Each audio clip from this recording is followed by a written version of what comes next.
Buenos días hermanos, que el Señor les bendiga grandemente. En esta mañana vamos a continuar con nuestro estudio del Evangelio de Juan. En esta ocasión el capítulo 5, versículos 10 al 18. Acompáñenme a leer las Escrituras, el capítulo 5 del Evangelio de Juan, versículos 10 al 18. Dice la palabra de Dios: Entonces los judíos dijeron a aquel que había sido sanado: Es día de reposo, no te es lícito llevar tu lecho. Él les respondió: El que me sanó, él mismo me dijo: Toma tu lecho y anda. Entonces le preguntaron: ¿Quién es el que te dijo: Toma tu lecho y anda? Y él y el que había sido sanado no sabía quién fuese, porque Jesús se había apartado de la gente que estaba en aquel lugar. Después le halló Jesús en el templo y le dijo: Mira, has sido sanado, no peques más, para que no te venga alguna cosa peor. El hombre se fue y dio aviso a los judíos que Jesús era el que le había sanado. Y por esta causa los judíos perseguían a Jesús y procuraban matarle porque hacía estas cosas en el día de reposo. Y Jesús le respondió: Mi Padre hasta ahora trabaja y yo trabajo.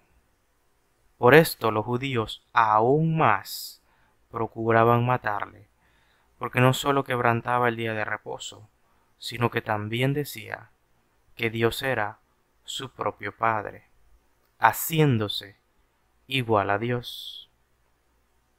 La semana pasada estuvimos estudiando este famoso milagro de Jesús en el que sana instantáneamente a un paralítico en el estanque de Betesda.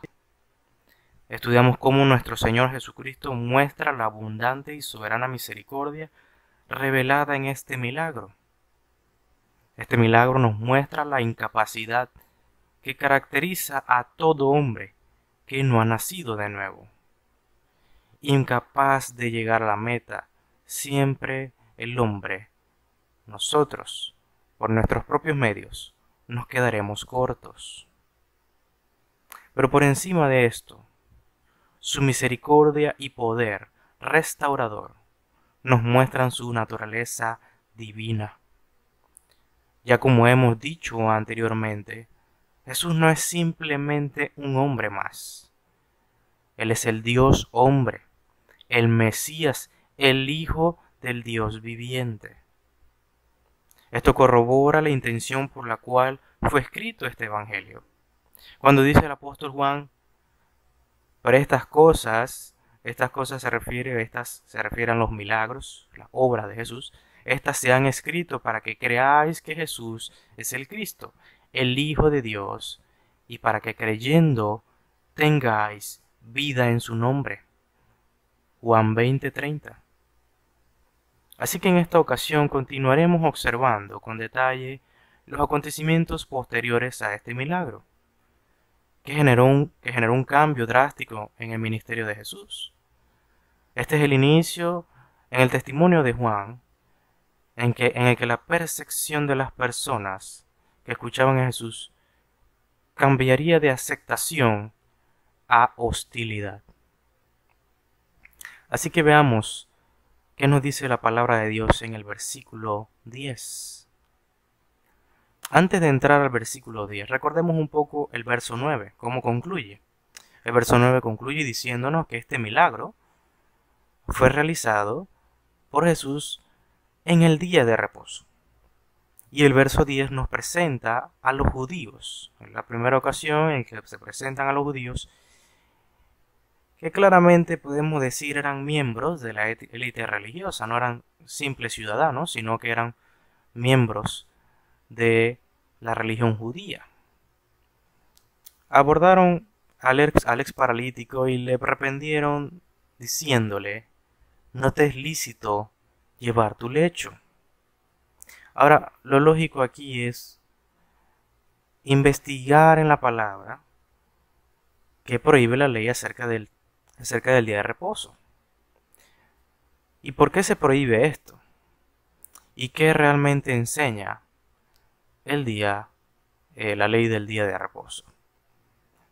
Tal parece que los judíos consideraban un pecado, una violación a la ley del día de reposo, cargar un lecho, cargar una cama, de un lugar a otro, cargar pertenencias.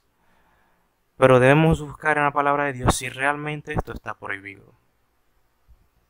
Empecemos con responder qué prohíbe la ley en el día de reposo.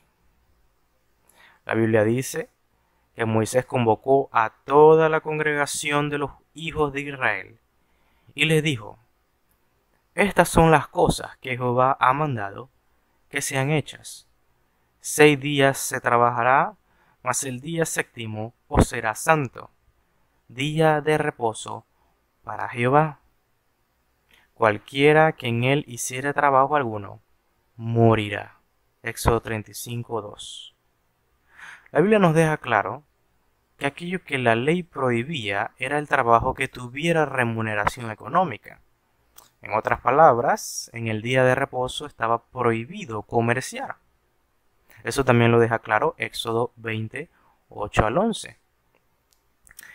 Pero, ¿por qué? ¿Por qué razón los judíos prohibían cargar objetos en el día de reposo? ¿Por qué para esta época los judíos tenían ese concepto? Desafortunadamente los judíos llevaron esta ley al extremo, en una clara malinterpretación de las escrituras, y además de anteponer tradiciones humanas por sobre las escrituras. ¿Cómo se dio esto? Como dije, a través de un mal entendimiento de los versos de la Biblia, específicamente, por ejemplo, Nehemías 13:15-18 y Jeremías 17:21-22. Pero si notamos y si buscamos en especialmente el libro de Nehemías, nos daremos cuenta de que el libro o el texto no prohíbe que se carguen objetos. Al contrario, es una mala interpretación. Veamos qué dice Nehemías 13, versículos 15-18. En aquellos días vi en Judá a algunos que pisaban en lagares en el día de reposo, y que acarreaban haces y cargaban asnos con vino y también de uvas, de higos y de toda suerte de carga, y traían a Jerusalén en día de reposo. Hasta allí, los judíos entienden que una forma de trabajo es cargar objetos, bienes, cualquier tipo de provisión.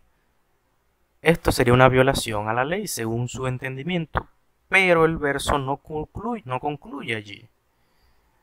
Después dice: y los amonesté acerca del día en que vendían las provisiones. También había en la ciudad tirios que traían pescado y toda mercadería y vendían en día de reposo a los hijos de Judá en Jerusalén. Y reprendí a los señores de Judá y les dije: qué mal cosa es esta que vosotros hacéis, profanando así el día de reposo. ¿No hicieron así vuestros padres y trajo nuestro Dios todo este mal sobre nosotros y sobre esta ciudad?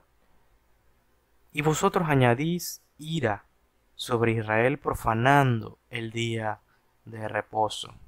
Es claro con este versículo que lo que Dios prohíbe es hacer negocio, continuar trabajando y haciendo un negocio o comercio en el día santo del Señor. Aparte de esto, el Mishnah, la tradición oral judía, tenía 39 categorías de trabajo.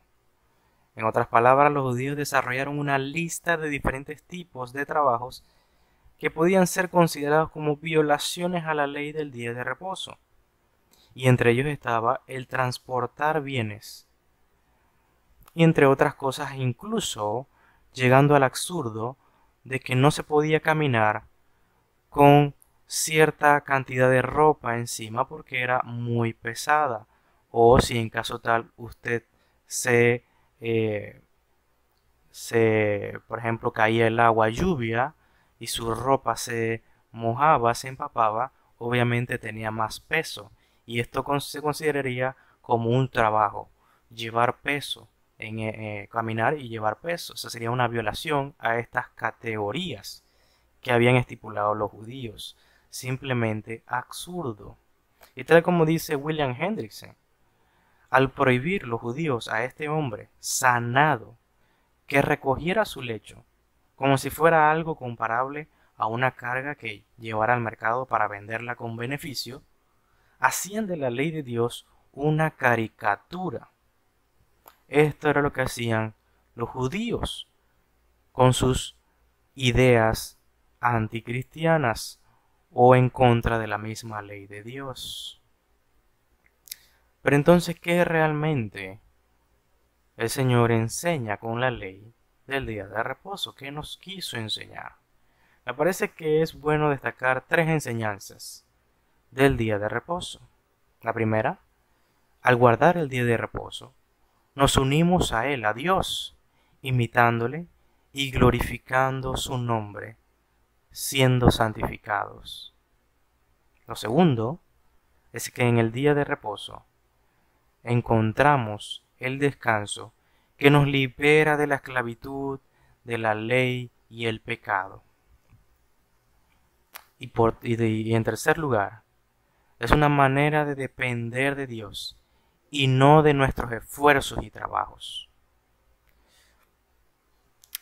Muy importante era entender que en Génesis el hombre debía unirse a Dios y descansar en Él en el séptimo día. Posteriormente a la esclavitud que padeció Israel en Egipto, Dios recuerda esta ley y la da como ley, todos sabemos, a través de Moisés. Y esta ley era en sí un derecho para el pueblo, que descansase un día cuando durante todos los años que estuvieron en esclavitud nunca tuvieron un solo día de clemencia.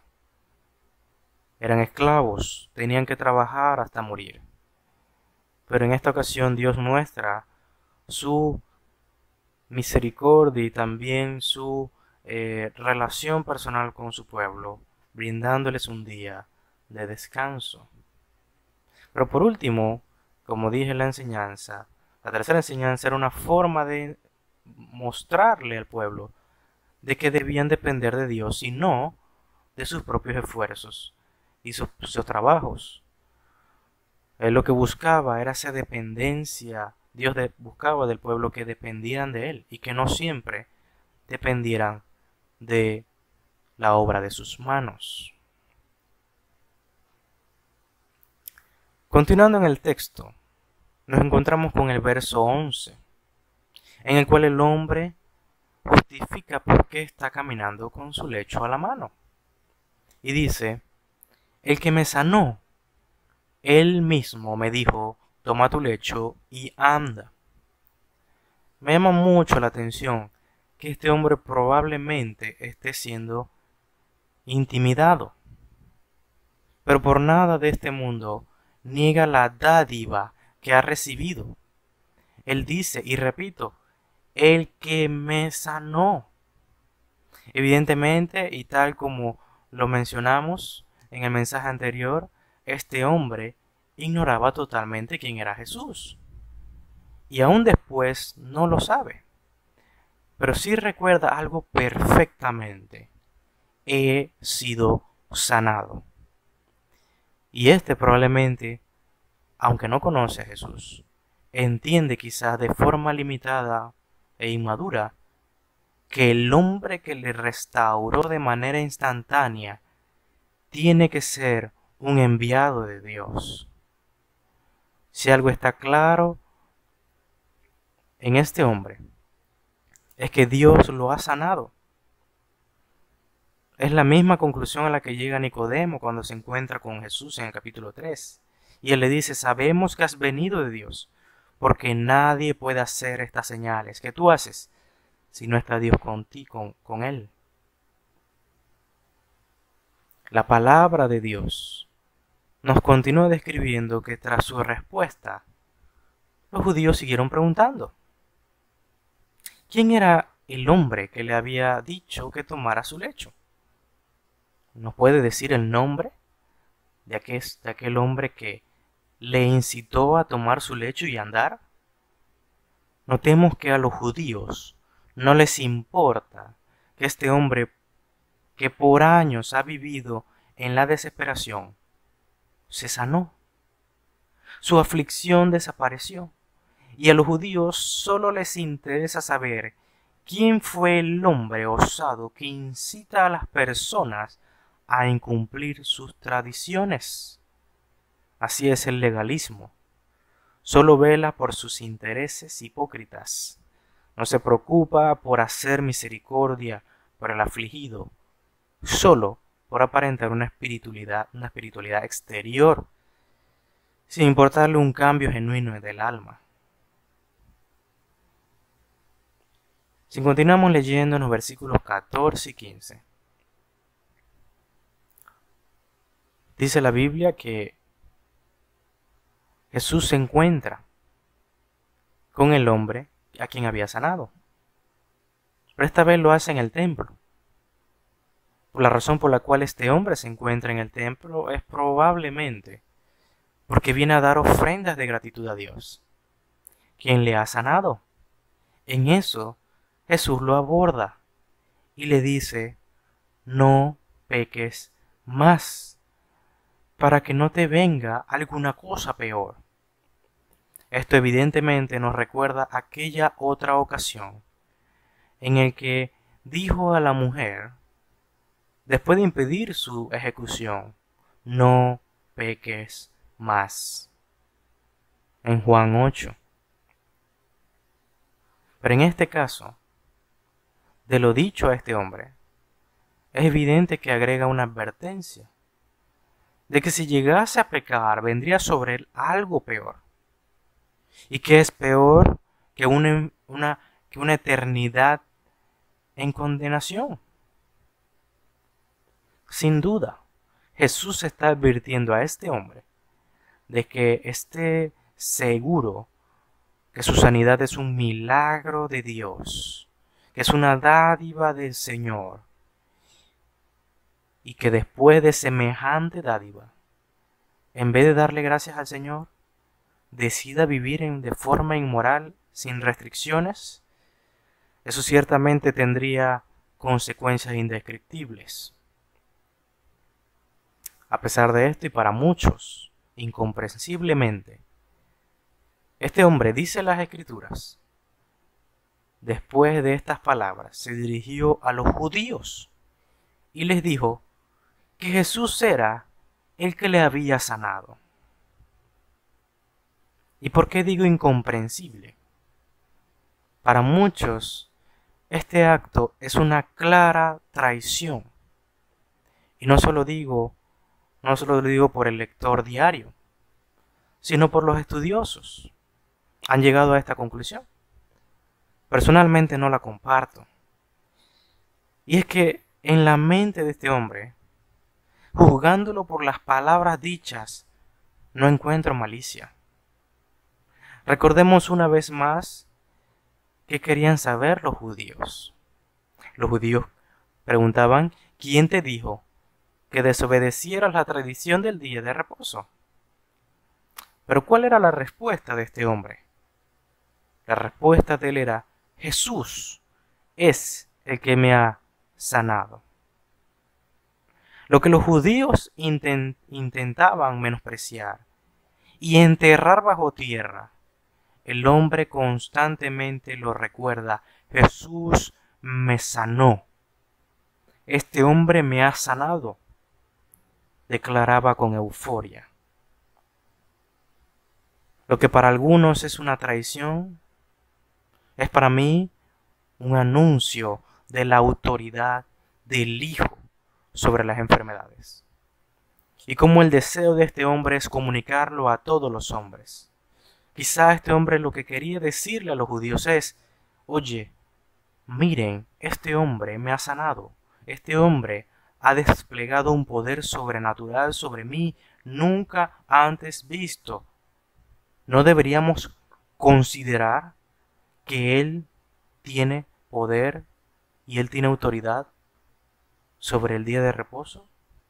¿Qué tal si Él lo hace y si es un enviado de Dios, tal como creo que así es? Muy probablemente su enseñanza no esté alejada de la verdad. Quizás sea un poco exagerado pensar que todo eso estaba en la mente de este hombre, pero muy probablemente él entendía que si aquel que lo sanó, mostrando el poder de Dios, le dijo que caminara y tomara su lecho, pues es muy probable que debiera reconsiderarse la idea de las prohibiciones en el día de reposo. Continuando en los versículos 16 y 18, nos encontramos con, en cierto sentido, un resumen de parte del apóstol Juan, en el cual él dice las acusaciones que se levantaron contra Jesús. Inmediatamente este hombre da la respuesta de quién es aquel que lo ha sanado. La Biblia dice que la reacción del judío fue de completa hostilidad. Empezaron a perseguirle y deseaban matarle, dice las Escrituras. Como dice poéticamente Jameson y Fawcett en sus comentarios, las palabras de este hombre a esos judíos se podían considerar de esta forma: las tinieblas no comprendieron la luz que estaba derramando sobre ellas sus rayos. Los judíos no entendían la gloria y el resplandor de Cristo.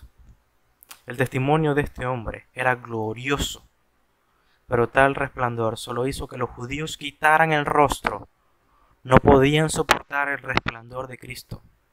Por esto, su reacción fue la de perseguirlo desde aquel momento por dos razones.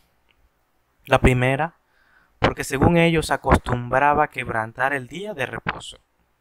Y la segunda es que Jesús blasfema, llamando a Dios su Padre.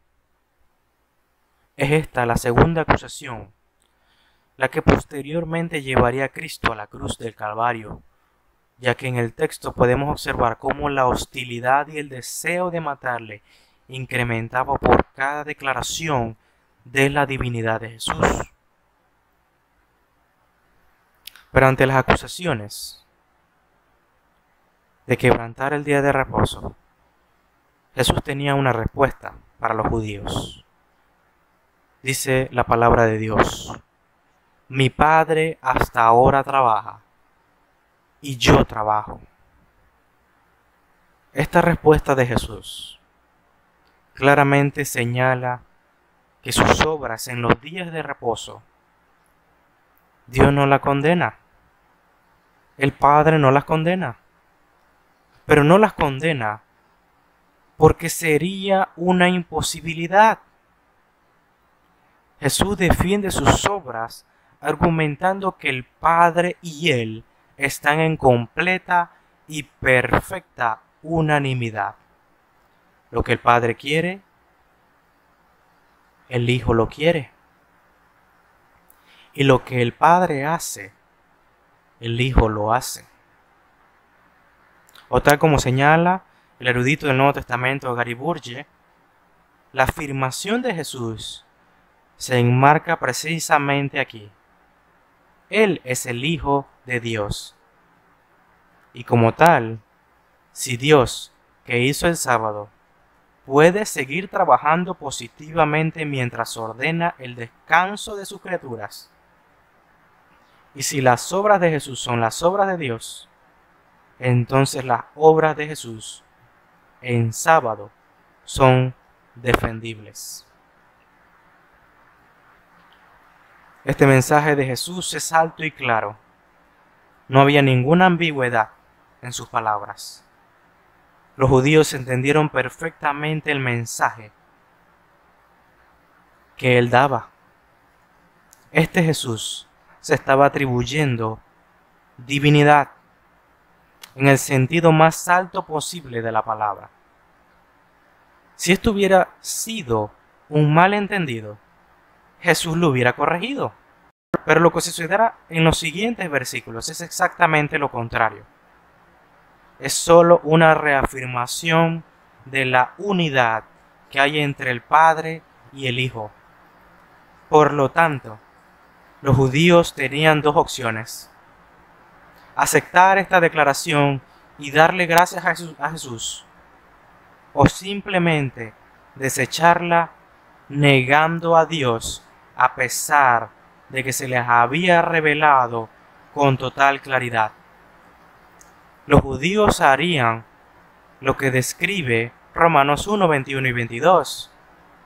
Ante tal revelación con claridad, con evidencia, ellos aún así hicieron lo siguiente: pues habiendo conocido a Dios, no le glorificaron como a Dios, ni le dieron gracias, sino que se envanecieron en sus razonamientos, y su necio corazón fue entenebrecido. Profesando ser sabios, se hicieron necios. En este relato, el apóstol Juan nos ha presentado la historia de un hombre pecador, desahuciado e incapacitado para lograr la bendición de la sanidad. Pero Cristo, que es rico en misericordia, le ha dado la sanidad que él por sus propios medios no podía realizar. El Padre se ha revelado a través del Hijo, mostrando su poder y misericordia. Para este hombre era claro que el que lo sanó tenía autoridad sobre el día de reposo, y en vez de someterse a los dogmas judíos, decidió descansar en las palabras de Jesús. Me encanta cuando le preguntan, ¿quién te dijo? Los judíos le preguntan, ¿quién te dijo que podías llevar tu lecho y caminar, llevar tu lecho? Y él les dice, el que me sanó, él me dijo, levántate y toma tu lecho. Este hombre descansaba en las palabras de Jesús. Por otro lado, los judíos, ante la clara manifestación del Hijo de Dios como el Mesías, voluntariamente ignoraron sus obras y rechazaron el único camino a la vida. Mi querido hermano que me escuchas, si no tienes al Cristo de la Biblia, no tienes a Cristo. Él se ha revelado a nosotros hoy a través de las Escrituras. No lo ignores, no lo rechaces. No pretendas entrar al reino de los cielos por tus propias fuerzas, porque no lo lograrás. Ven a Él, confía en sus palabras y confiesa tus pecados, y Él te limpiará de todos ellos. Él es nuestro reposo. Él es nuestro descanso. Si tan solo escuchamos sus palabras y descansamos en ellas. Por favor, hermano, te ruego que medites en esta historia y en esta enseñanza como un claro ejemplo y el contraste de un hombre que confió en las palabras de Cristo y vio a Cristo como su verdadero reposo, y la contraparte de los hombres que le rechazaron y ignoraron que Él era el Mesías, que Él era el descanso prometido a un pueblo cansado y agotado, desesperado, porque no puede entrar al reino de Dios por sus propios medios. Dios es esta respuesta. Cristo es la respuesta. El único medio y el único camino a la vida eterna. Oremos. Señor, te damos gracias por tu palabra. Ayúdanos, Señor. Ayúdanos, Padre, a entender cuál es tu voluntad. Ayúdanos a entender que no es por nuestras propias fuerzas, no es por nuestra obediencia, sino por tu propia voluntad, por tu gracia, por tu misericordia, que somos salvados. Toda buena dádiva viene de ti, Señor. Y, Señor, en esta mañana reconocemos que nada podemos hacer sin ti. Te damos la gloria y te damos la honra, porque tú eres grande, tú te has revelado a nosotros como un Dios poderoso, un Dios abundante en misericordia, y en la multitud de tus piedades has perdonado cada uno de nuestros pecados. Gracias, Señor. Amén y amén.